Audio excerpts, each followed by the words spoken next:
A jukebox glows in the corner of an empty diner, 1966, and someone drops a coin in just to hear one song one more time.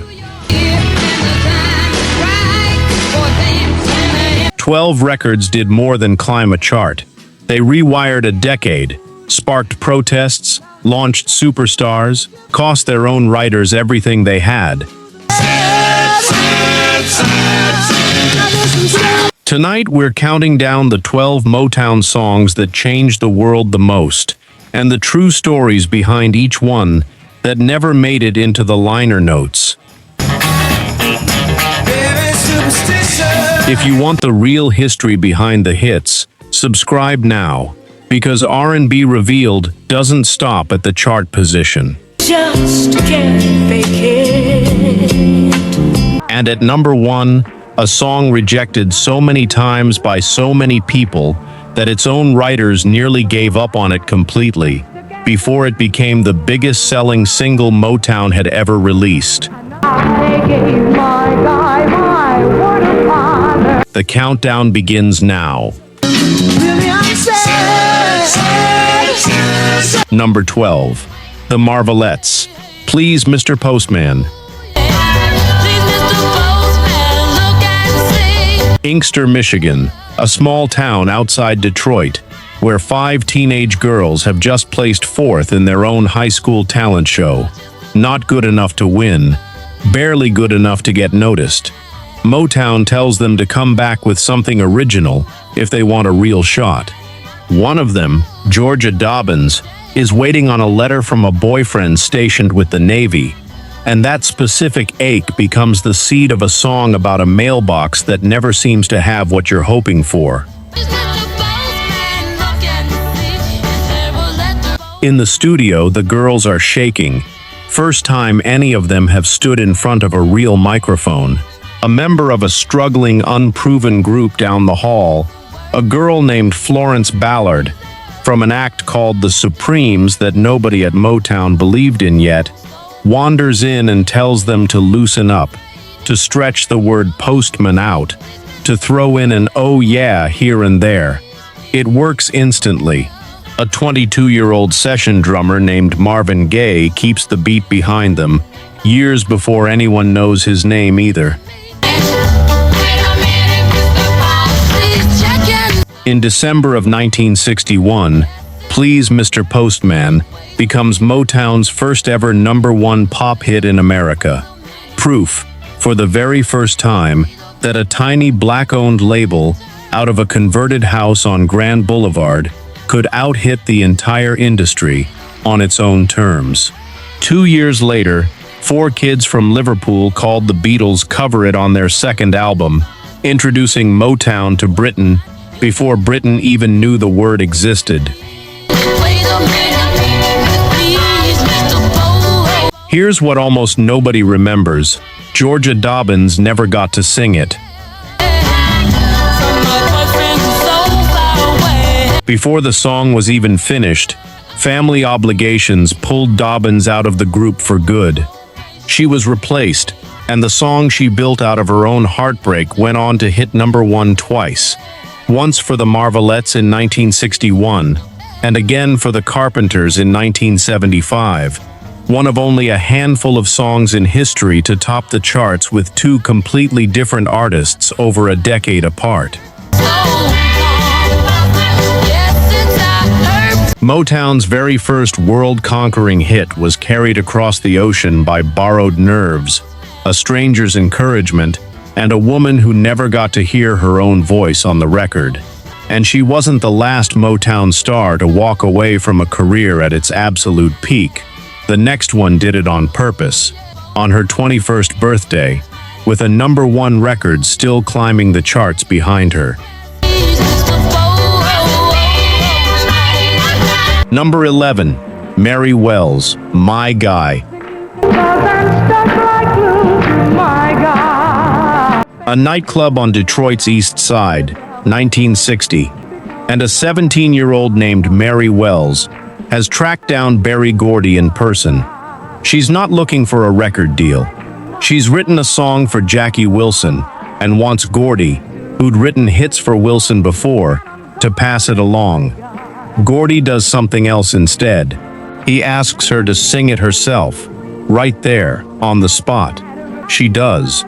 He signs her before she even leaves the building. By 1964, Wells is Motown's first true star, the label's biggest name before there's a Diana Ross or a Supremes to speak of, and Smokey Robinson hands her a smooth, horn-drenched love song called My Guy. It becomes an instant #1, breaking through at the exact moment the Beatles are dominating nearly every inch of the American charts. The band that will soon call itself the biggest thing in music history calls Mary Wells our sweetheart and flies her to England to open their tour that same year. Then, at the absolute height of it all, Wells does something almost nobody in her position does.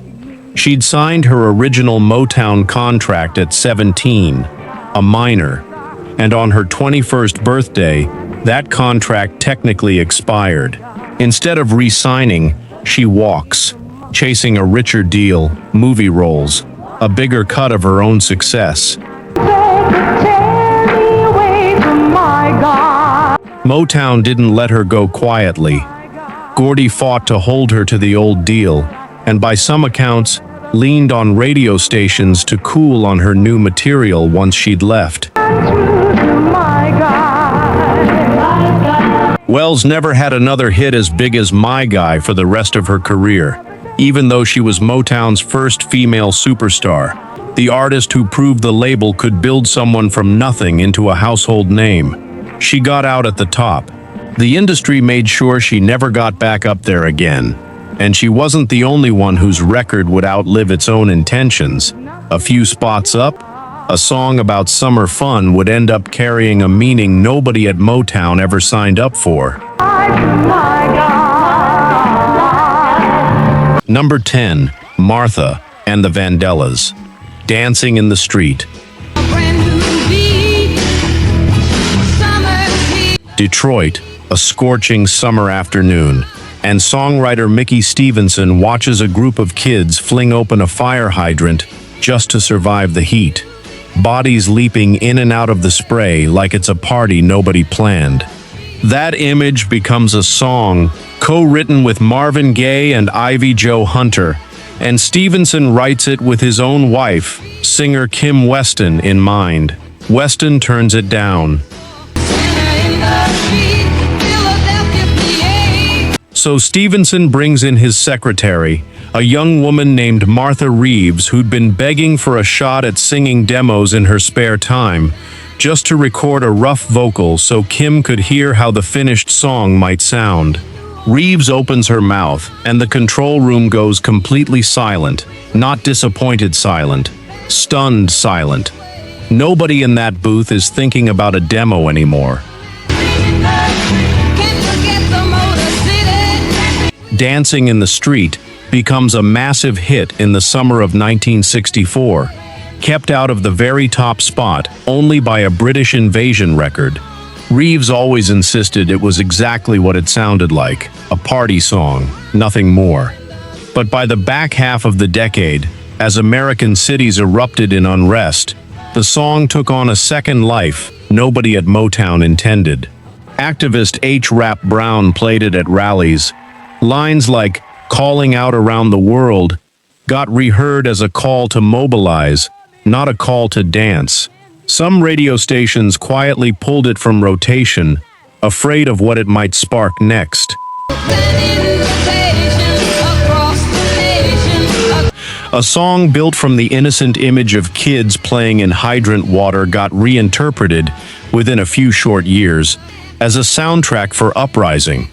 Proof that a record can change the world in ways its creators never intended and can't take back once it's out there. Reeves spent years afterward explaining to reporters she wasn't calling for anything but joy. Marvin Gaye, its co-writer, later admitted that of everything Motown ever released, this song came closest to saying something the label never meant to say out loud. A few spots up this list, another Motown record carries a hidden meaning too. This one, deliberate, disguised as just another single. Number 9. Gladys Knight and the Pips. Neither one of us wants to be the first to say goodbye. Atlanta-born, gospel-raised, and by 1972, Gladys Knight and the Pips have given Motown more than a decade of hits, and the label still treats them like the help. Knight would say later that Diana Ross, The Temptations, and Marvin Gaye got the best songs while her group got the leftovers. She'd say Ross once had the Pips pulled entirely off a Supremes tour, not because they weren't good, but because the crowd loved their opening set a little too much. Quietly, frustrated, the group starts negotiating its exit from the only label it's ever known. Right in the middle of those negotiations, they cut a heartbreak ballad, written by a country songwriter named Jim Weatherly, about two people who both know a relationship is over, but can't stand to be the one who says it first. The irony writes itself. A song about two people who can't bear to end things, recorded by a group about to end things with the only company that ever made them stars.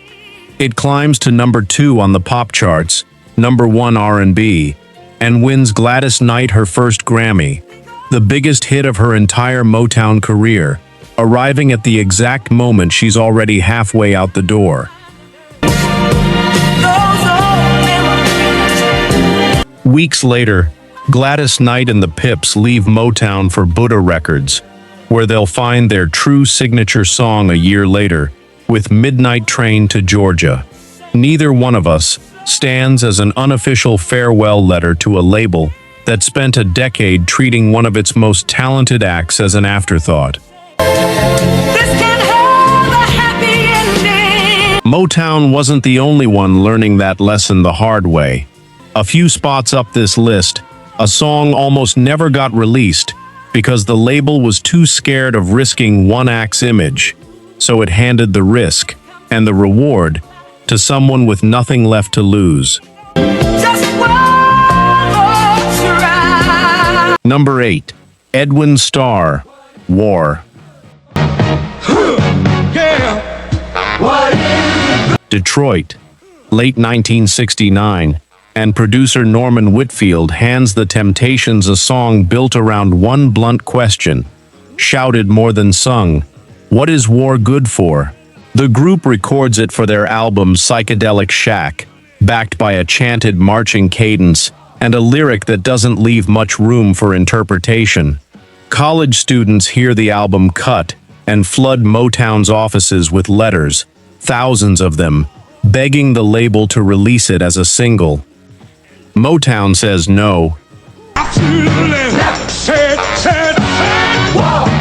The Temptations are one of the label's most bankable, image-conscious acts, popular with black and white audiences alike, and Gordy isn't willing to risk that reputation on a lyric this direct.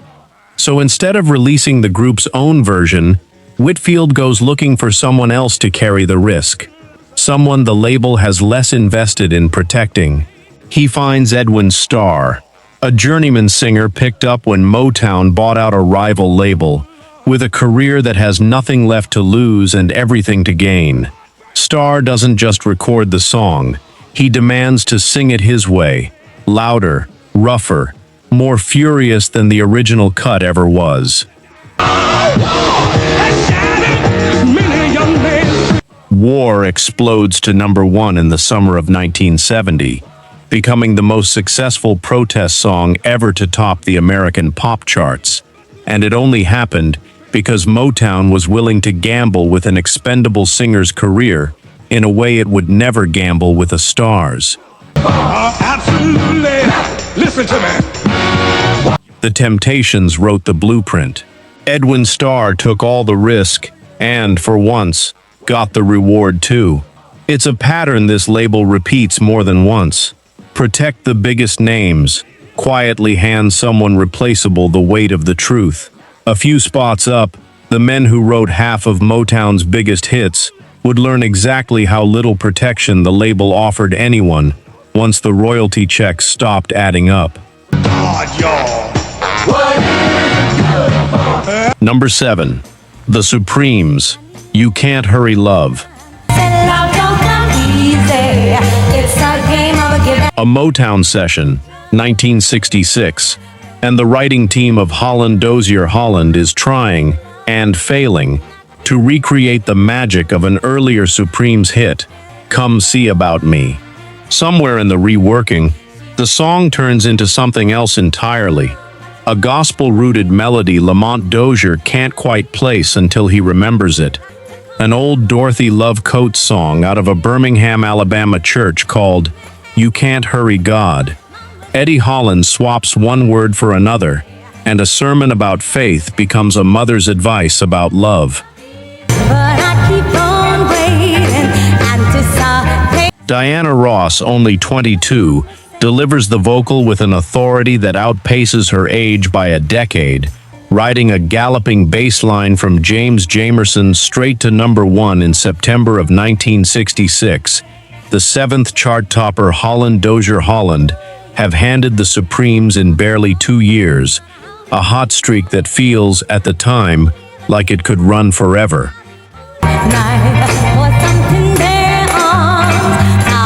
It doesn't.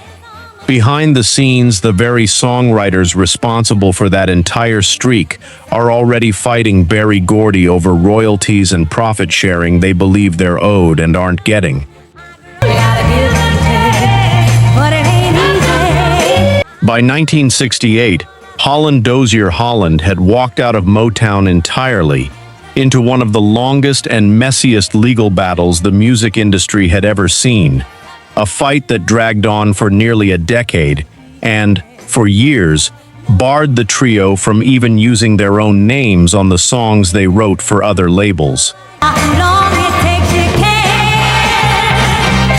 The men who taught America that you can't hurry love, you just have to wait, spent the better part of 10 years waiting on a courtroom to decide what they were owed for the hits they'd already given away.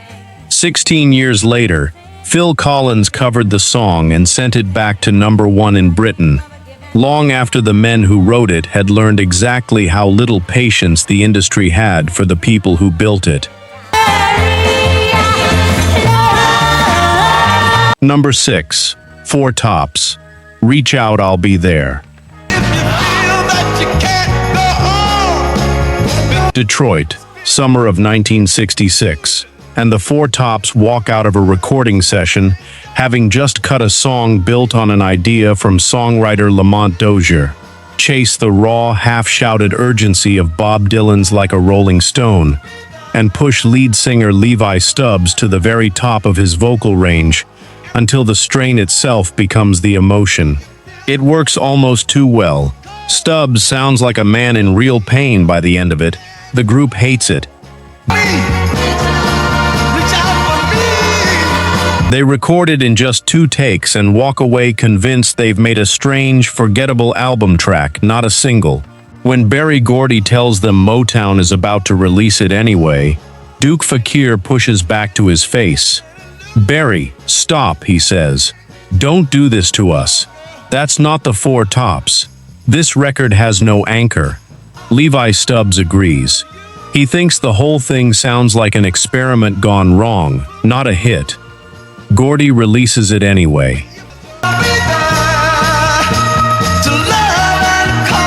Reach Out, I'll Be There hits number 1 in October of 1966, on both sides of the Atlantic, and becomes the song most people now think of first when they think of the Four Tops.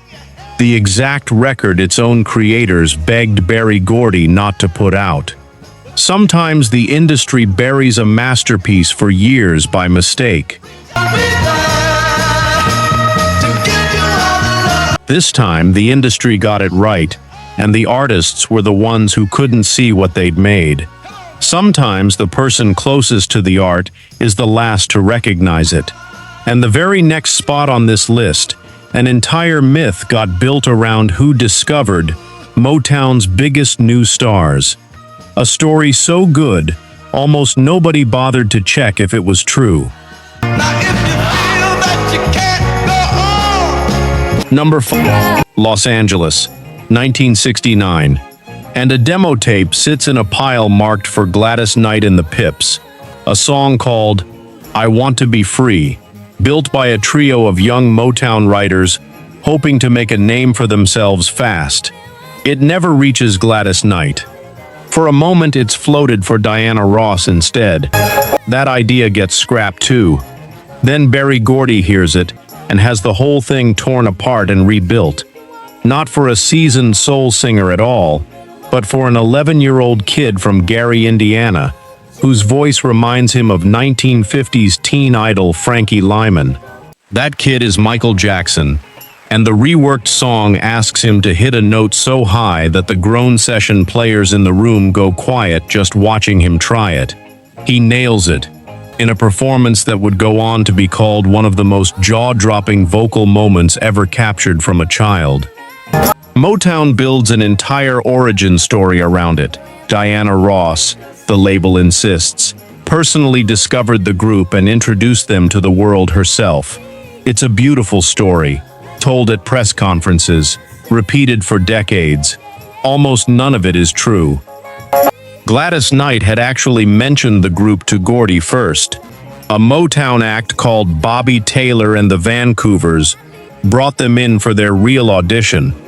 Diana Ross's discovery was a publicity assignment, dressed up after the fact to look like Destiny.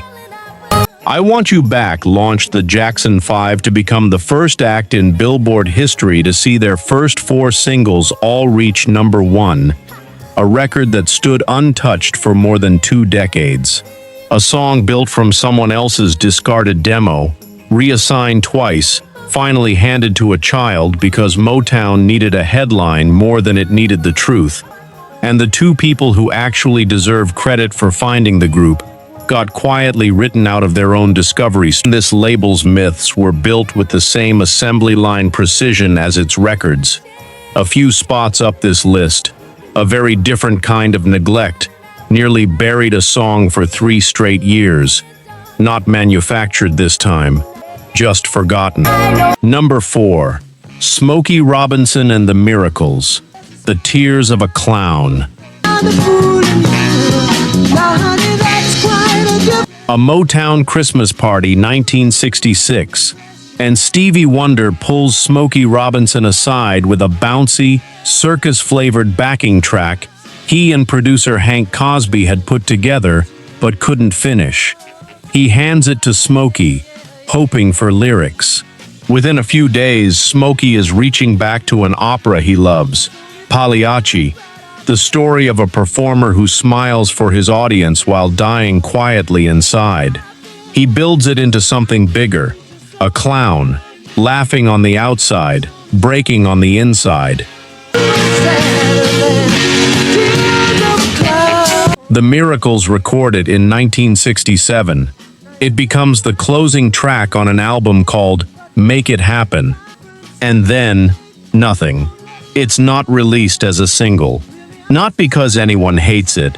Nobody, including the 2 men who wrote it, hears enough commercial potential to bother. It sits there, buried, easy to skip, for 3 entire years, while Motown's famous hit vetting machine keeps churning out singles from other songs.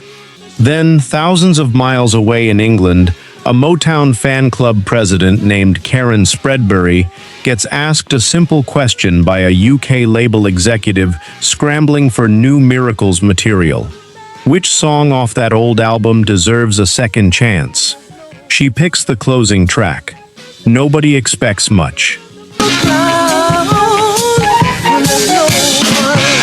The Tears of a Clown shot to #1 in Britain in September of 1970, then repeated the feat in America that December, 3 full years after it was recorded, discovered not by Motown's celebrated instincts, but by a fan club volunteer flipping through an old LP. Motown built an empire on the claim that it always knew a hit when it heard one. This one, it had in its hands the whole time. 3 spots up this list. An entirely different kind of oversight would cost a genius everything, not because his work went unnoticed, but because it was never credited to him in the first place. Number 3, The Temptations, My Girl. Detroit, 1964, and bassist James Jamerson is just warming up before a session, running his fingers over a simple 3-note pattern while everyone else gets set up.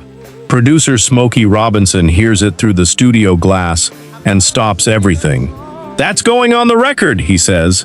That warm-up lick becomes the most recognizable bass line in Motown history. The opening notes of My Girl, a song Robinson wrote specifically with David Ruffin's voice in mind. A demanding, gritty tenor he wanted to hear sing something sweet for once. The Temptations write nearly all of their own background vocals for the track that same day, entirely unscripted. Released in December of 1964, My Girl becomes the Temptations' first ever #1, and the first time Motown tops the charts with an all-male vocal group. More than 60 years later, it's still one of the most played songs at weddings in America. 3 notes on a bass guitar, instantly recognizable in any country, in any language. Almost nobody in that room that day gets remembered for it the way David Ruffin or Smokey Robinson do. James Jamerson played that bass line, and hundreds like it, on nearly 30 different #1 pop hits across his career.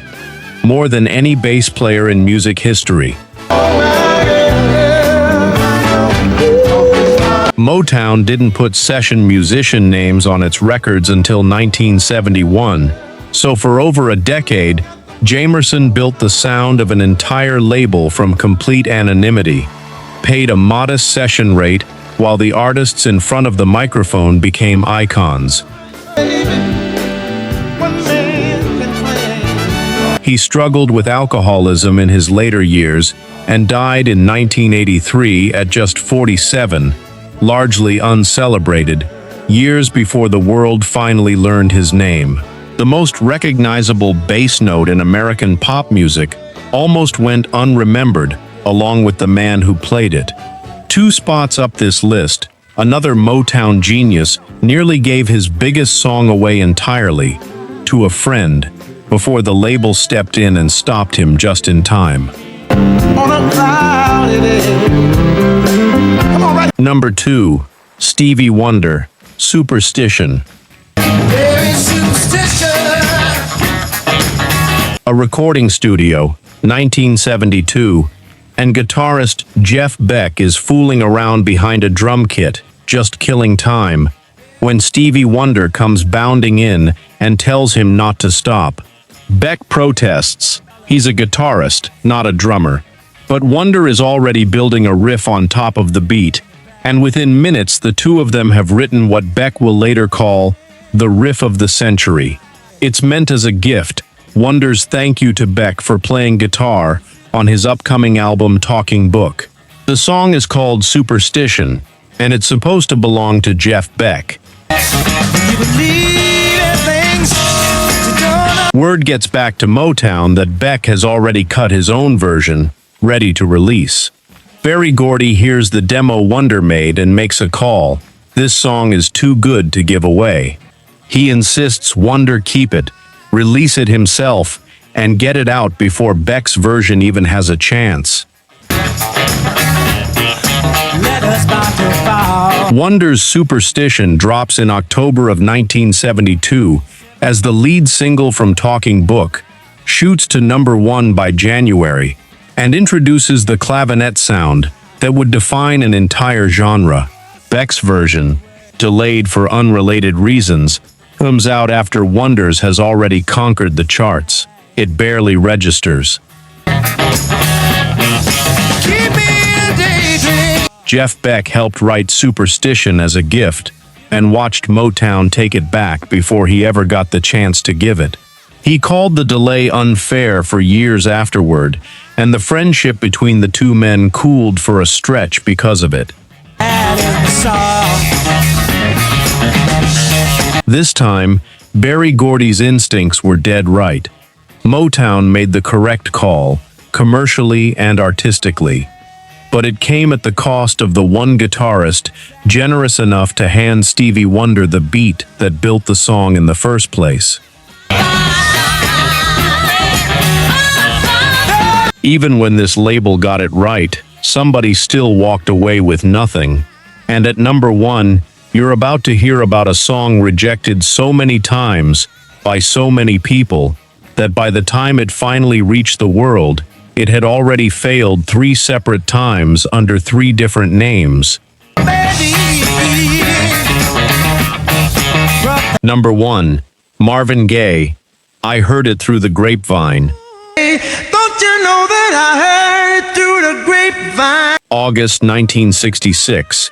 And Smokey Robinson and the Miracles record a moody, unsettling song about betrayal and secondhand heartbreak, written by Norman Whitfield and Barrett Strong. Gordy hears it at Motown's quality control meeting and vetoes it on the spot. Too dark, not strong enough, try again. Grapevine, not much longer would you. Whitfield doesn't let it go.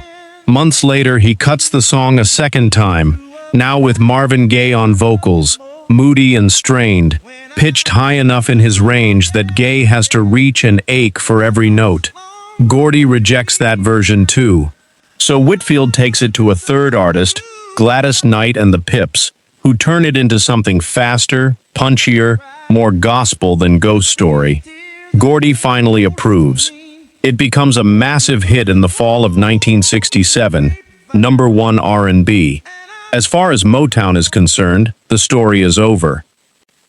From what you see, sun and Except Whitfield still believes Marvin's haunted, aching version is the better record. He keeps pushing, quietly slipping it onto Gaye's next album as a deep cut. Radio DJs in Chicago start playing it off the album anyway, and the station phones won't stop ringing. A full year after Gladys Knight had already taken this exact song to the top of the charts, Gordy finally, reluctantly, lets Marvin's version out as its own single. you be mine. Oh, I heard it through. It explodes. 7 straight weeks at #1, the biggest selling single Motown had ever released, a record it would hold until the Jackson 5 broke it less than 2 years later. I know what you hear, but I can't help. I Heard It Through the Grapevine had been rejected by Gordy 3 separate times, across 3 different artists, before it became the song that changed what an American pop record could sound like. Desperate, haunted, nothing like the bright, upbeat formula that built Motown's fortune in the first place. One man's gut instinct nearly buried the same song 4 times over, and it survived anyway, on the strength of a producer who refused to let it die, and a radio station that wouldn't stop playing it. Every song on this list changed something: a chart, a career, a movement, a life. This one changed the sound of an entire label, and it almost never got the chance to. I bet you're wondering how I knew. 12 songs. 12 different ways the industry almost got it wrong. Some got buried by fear, some by neglect, some by a label protecting its biggest names at somebody else's expense. And every single one found its way out anyway. like letters that got lost for years before finally reaching the right address. Maybe that's what changed the world really means here. Not the chart position, but the fact that none of these songs were supposed to make it out of the building. Tell us which one surprised you most, and who deserves the next deep dive. Because we are not done. Subscribe.